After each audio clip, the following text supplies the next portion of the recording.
আমাৰ কাজিৰঙাৰ জাতীয় উপসংহাৰকাৰী মহাদলৰ গণসংগ্ৰাম কাৰ্যকাৰী শ্ৰীযুত মহোদয়ে আমি ধন্যবাদ জ্ঞাপন কৰিছোঁ আৰু তেখেতকো আদৰণি জনাবৰ বাবে আমি আসন গ্ৰহণ কৰাবৰ বাবে অনুৰোধ জনাইছোঁ ৰুৰাল এছ'চিয়েশ্যন আমি ৰাজত কৰাদেৱকো মঞ্চত আসন গ্ৰহণ কৰাবৰ বাবে অনুৰোধ জনাইছোঁ আমাৰ মাজত উপস্থিত আছে শ্ৰীযুত মনীষা শৰ্মা ছেক্ৰেটাৰী নেতা আমি মনীষা শৰ্মা ডাঙৰীয়ানীকো মঞ্চত আসন গ্ৰহণ কৰাবৰ বাবে অনুৰোধ জনাইছোঁ Shri Manojit Kashyap ACS joint secretary agriculture doctor Assam আমি মনোজিত কাশ্যপ মহোদয়কো আসন গ্ৰহণ কৰাবৰ বাবে আমি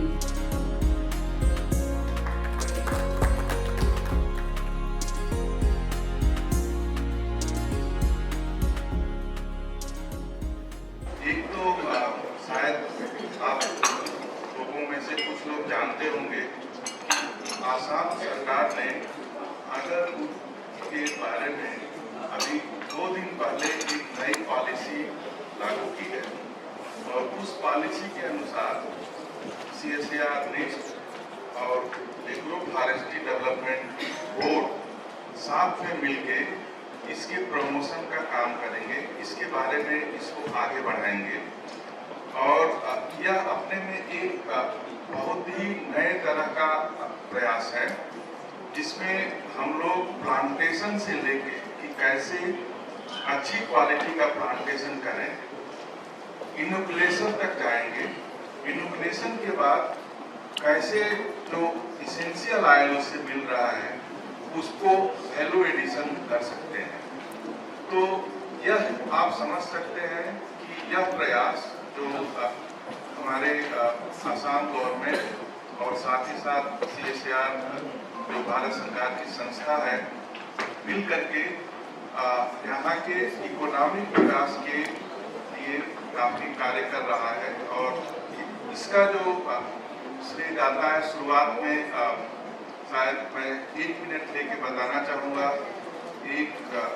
पिछले साल दिसंबर में एक बैठक हुई गुवाहाटी में जिसमें नॉर्थ ईस्ट स्टेट्स के सारे लोग आए और हमारे माननीय मंत्री जी जो साइंस टेक्नोलॉजी और क्लाइमेट चेंज के हैं उन्होंने उसका शुरुआत किया था और उसका कॉन्सिक्वेंस ये हो रहा कि चीफ सेक्रेटरी आसाम ने लिखा भारत सरकार को कि कैसे अरोमा को एक विकसित रूप से इकोनॉमिक कॉरिडोर की तरह आसाम में हम डेवलप कर सकें। उसको हम लोगों ने बहुत ही तेजी से आगे बढ़ाने की कोशिश की। उसके अंतर्गत 1.5 लाख प्लांटेशन 3 महीने में तैयार हुआ और इन सब प्लांटेशन में अरोमा के लिए कुछ जैसा अभी आपने सुना होगा एक प्लांट कैमोमाइल और यह आप लोगों के लिए बहुत ही रिलेवेंट होगा क्योंकि अभी जो चाय है जो आसाम टी है तो कैमोमाइल के साथ जो है ब्लेंड की जा रही है। साथ ही साथ आजकल जो एक्चुअल जो डिफिनीशन है टी का उसमें कैमोमाइल तो नहीं आता है लेकिन उसको लोग बोलते हैं कैमोमाइल टी। और हमारे जो माननीय सांसद महोदय हैं ये खुद फार्मर की तरह कई जगहों पर हम लोगों के साथ घूम घूम के उसको लगाया और उसका एक प्रयोजन था कि जो बहुत सारे जो हमारे पैडी फील्ड बच जाते हैं और उनका उपयोग हम नहीं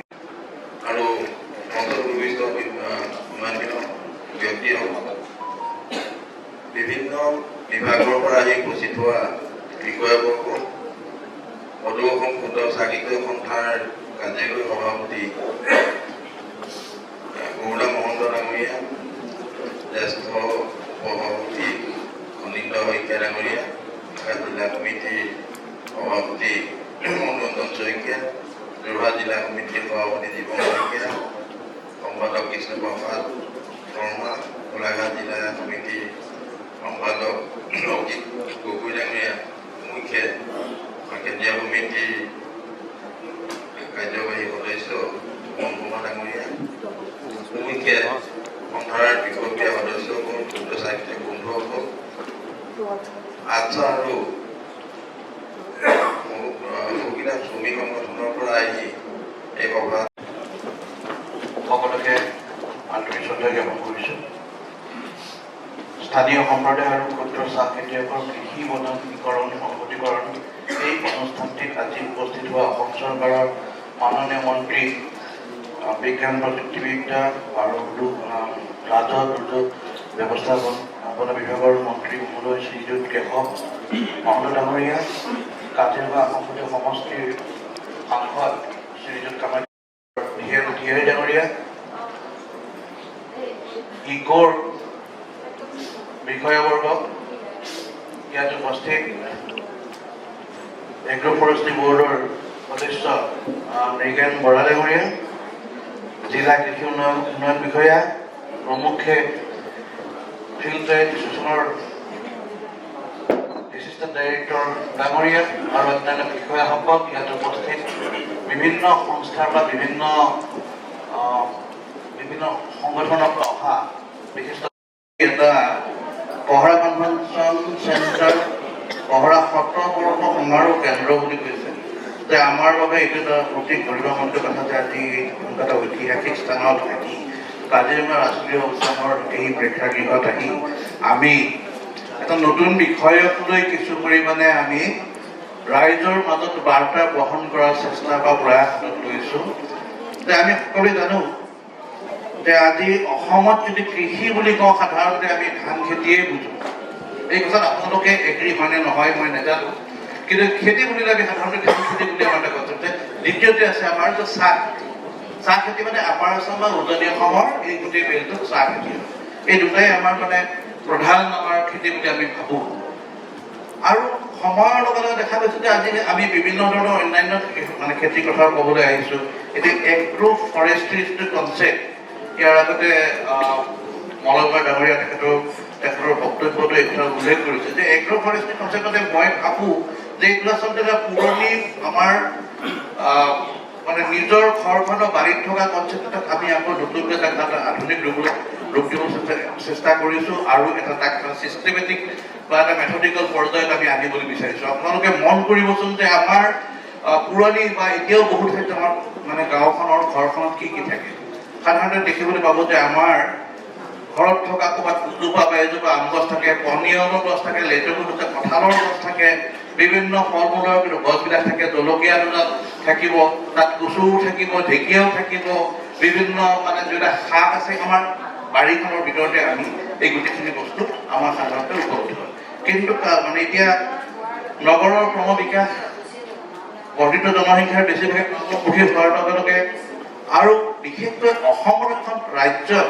আমাৰ যিটো লেণ্ড হোল্ডিং বা খেতিয়কৰ হাতত থকা যিটো মাটিৰ পৰিমাণ, সেই পৰিমাণটো কম হোৱাৰ কাৰণে আমি এই ধৰণৰ যিটো মানে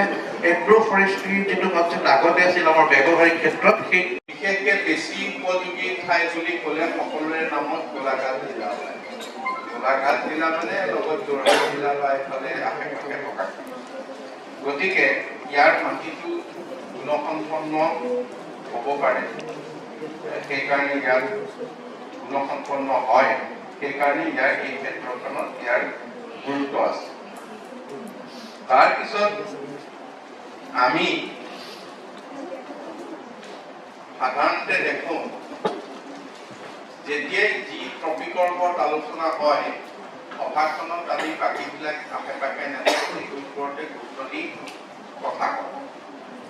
তাৰমানে আজি অগৰৰ কথা পাতিলোঁ, অগৰৰ কথা কওঁ, কাইলৈ চাহ খেতিৰ কথা পাতিবলৈ যদি মাতে সেইটোৱে কথা কওঁ, কাইলৈ যদি আৰু এটা কথা পাতিবলৈ মাতে সেইটোকে কথা কওঁ। কিন্তু এইখন সভাত অলপ ব্যতিক্ৰম হৈছে। ইয়াৰ মানে এটা সংহতিকৰণটো ইয়াত টপিক হিচাপেও আছে বা বক্তাসকলেও সেই কথাটো কৈছে। কাৰণ এটা আগৰ গছ পুলি, হাতী পুলি ৰুই 12 বছৰ এজন মানুহেতো তাত চাই থাকিব নোৱাৰে। 12 বছৰৰ মূৰত কি হ'ব? গতিকে প্ৰত্যেক দিনেই কিবা এটা আন ইনকাম হ'ব লাগিব। প্ৰত্যেক দিনেই মানে এটা পিৰিয়ডত 3 মাহত, 2 মাহত, 5 মাহত, বছৰত। গতিকে ইয়াৰ ইণ্টিগ্ৰেটেড কথাটো আহিছে। আৰু ইণ্টিগ্ৰেটেড যিটো কথা আমাৰ তেওৱাৰীজিকে ধৰি তেখেতসকলে যিটো প্ৰেজেণ্টেশ্যন দিছে, সেই প্ৰেজেণ্টেশ্যনটোতো সেই কথাখিনি তেওঁলোকে আনিছে যে কোনটো কথা ইয়াৰ লগত সংযোগ হ'লে এটা দৈনন্দিন এজন মানুহৰ জীৱিকাৰ লগত ইয়াৰ সম্পৰ্ক থাকে মানে তেওঁ মানে এই যিকেইটা স্পেচিছ তাত হ'লে নকলাৰ ইনভেষ্টমেণ্ট বিশেষ কোনো নাই এতিয়া আমাৰ সায়েন্স এণ্ড টেকনলজি ডিপাৰ্টমেণ্টৰ পৰা আমি 4,000 সোলাৰ মানে সাবসিডি 1,71,000 টকাৰ স্কিমটো 23,000 টকাত দিছোঁ 23,000 টকাত তেওঁৰ বৰিংটো লাগিব খালি 23,000 5 বছৰ ফ্ৰী মেইনটেনেন্স 5 বছৰ গতিকে আৰম্ভ কৰিব লাগে মোবাইল খেতি আৰম্ভ কৰিব লাগে তাৰ কাৰণে তেওঁলোকে মাৰ্কেটিঙৰ ব্যৱস্থা কৰিছে এনেকুৱা নহয় যে আজিকালি মাৰ্কেটিং নাপাব ভেনিলা গছজোপা ৰোৱাৰ পিছত ভেনিলা আপুনি যদি আপোনাৰ আইচক্ৰীম খাই থাকে ভেনিলাৰ কিমান ভেলু আছে আপুনি চাওক মই চালো যে আপোনালোকে অনিয়ন গছ কাৰ ঘৰত আছে 2-3 বাৰ জব থাকিব পাৰে অনিয়ন গছে এটা ধৰাটো নামিছো অনিয়ন জোপা দেখি পেলাই কৈছে অনিয়ন কিনি ল'লে দেখি পেলাই লাল এইটো কৈছে কিবা এটা ভেনিলা কিন্তু নিলফাকে অফিচাৰ অনিয়ন কথা বুঝাই আনিছে সিধা খাইছে টেঙা লাগিছে পুৰা গালি পাইছে আৰে বন্ধু বাইদেউ হক 90 টকা এটা ৰবাব টেঙাৰ দাম তাত 150 টকা আমি আগত ফুটবল খেল এতিয়া পাবলৈ নাই আছে না ৰবাব টেঙা আপুনি পাব ৰবাব টেঙা চাইজো কৰিব এই ক্লাইমেট চেঞ্জটো সবতে এফেক্ট কৰিছে মই কৈছো যে আপোনালোকে এইবিলাক ৰিভলিউচন মই তিৱাৰীজি অশোকিয়াকে সোনাজি এক বাগান মই আপোনাৰ দুদিন কাইছত ডাঙৰে আছে আৰু এগ্ৰিকালচাৰ মিনিষ্টাৰ যেহেতু আমাৰ নিজৰে মানুহ আপোনাৰ শক্তিশালী দাদা एक एग्रीकल्चर ऑफिसर का एक कॉन्फ्रेंस आप कीजिए वो जो विकल्प खेती है इसका एक दिन का कॉन्फ्रेंस कीजिए किशोर भी है मिनिस्टर भी है ये भी बोल देगा वो पूरा एग्रीकल्चर ऑफिसर को लेके जो विकल्प कृषि व्यवस्था है उसमें जाने के लिए बोले कैमोमाइल खेती शॉर्ट टर्म जो है और लॉन्ग टर्म खेती है जो बोल रहा है एक पेड़ लगा के आदमी 10 साल नहीं रुक सकता तो रेगुलरली उसका कुछ इनकम होना चाहिए इस सुगंध मंत्री है जो एरोमेटिक प्लांट है इसका भी बात हो इसका भी बोलना चाहिए क्योंकि तो कुछ हो सकता है उसका विकल्प निकलेगा और दामों बहुत बेसी अपना कैमोमाइल का खेती कितना है कितने केजी है कैमोमाइल में 1 केजी का 1,000 टका 1 केजी दाम 1 केजी माने इमानो নহয় বহুত বেছি হয় কিন্তু খেতিৰ প্ৰডাকশনো বহুত বেছি মই নিজে চাই দ্বিতীয় কথা হৈছে মই ভাবো অনজিত কাশ্যপ ডাঙৰীয়াক মই অনুৰোধ জনাম যে এগ্ৰিকালচাৰ অফিচাৰ বিলাকক লৈ নিষ্ট ডাইভাৰ্সিফিকেশন অফ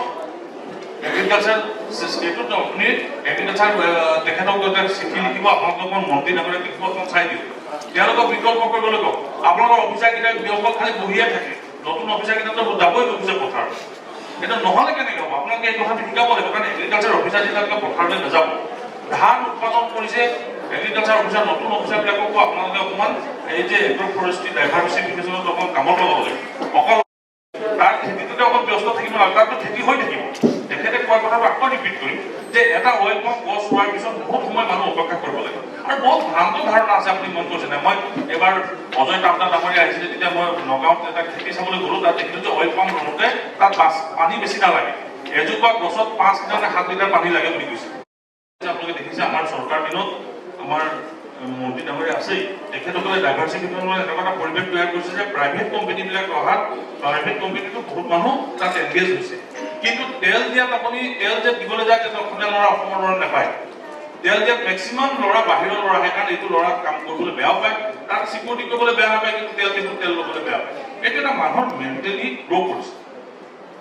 এইবিলাকৰ হাতে পাছে মিলাই এগ্ৰিকালচাৰ ছেক্টৰটো লৈ যাব লাগিব কাৰণ আপোনালোকে দেখিছে বিৰাট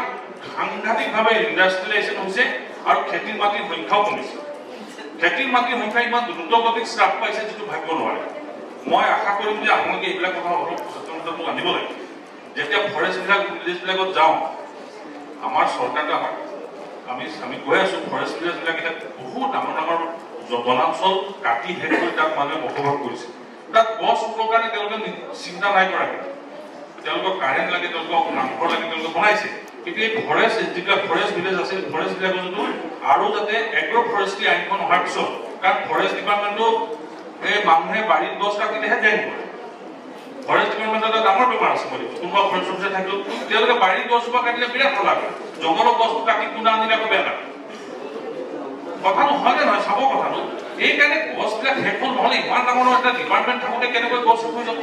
কোনোবিলাক কেনেকৈ নাইকিয়া হৈ যাব ডাঙৰ গছ মেচিয়ৰ গছ পাবলৈ নাইকিয়া হৈ গ'ল মই সদায় নম্বৰ দি পাৰ হৈ যাম মই সোমাই গৈছে যে ভিতৰতো গছজোপা নম্বৰ ফোপোলা হৈ গৈছে হাউ ইট ইজ পচিবল টেল আছ গতিকে আপোনালোকে এইবিলাক চাওক চাহ বাগিচাৰ যিসকল অৰ্গেনাইজেশ্যনৰ লিডাৰ আছে সব চাহ বাগানৰ শ্ৰমিকৰ ঘৰত অন্তত 5 জোপা 10 জোপা গছ ৰুবলৈ দিয়ক মালিকবিলাকে দিয়ে নে নিদিয়ে নাজানো আমাৰ ইয়াৰ পৰা লৈ যাওক এখন বাগানত যদি শ্ৰমিকৰ ঘৰত যদি 10 জোপাকৈ ৰুই দিয়ে ভৱিষ্যতলৈকে পিএফৰ নিচিনাকৈ কাম কৰিব 10 জোপা গছ যদি হৈ যায় 10 জোপাকে যদি শ্ৰমিকৰ ঘৰত কাৰণ বাগানৰ শ্ৰমিকৰ মাটি নাই তেওঁলোকে সেইটো কোৱাৰ্টাৰটোৱে হয় আৰু আমাৰ চৰকাৰে প্ৰপ'জ কৰিছে কেশবৰাও তাতে অংশীদাৰ যে ভৱিষ্যত দিনত চাহ বাগিচা শ্ৰমিকসকলক মাটি দিব বুলি কৈছে কিন্তু এতিয়া যদি ৰুই থয় গছ কেইজোপা আপোনালোকে যদি বিকল্প কথাটো এতিয়া চিন্তা কৰি নথয় 5 বছৰ পিছত 7 বছৰ পিছত যেতিয়া মেচিয়ৰ হ'ব গছজোপা তাৰ পৰা পইচা পাব চাহ বাগিচাই হওক গাঁও অঞ্চলত দেৱমাই খেতিৰ পৰা আৰম্ভ কৰি মই আশা কৰিম যে এই কথাটো আমাৰ ছ'চিয়েলিটো লৈ যাবই কিন্তু সব সময়তে ছাবচিডিৰ কথাটো ভাবি থাকিব নালাগে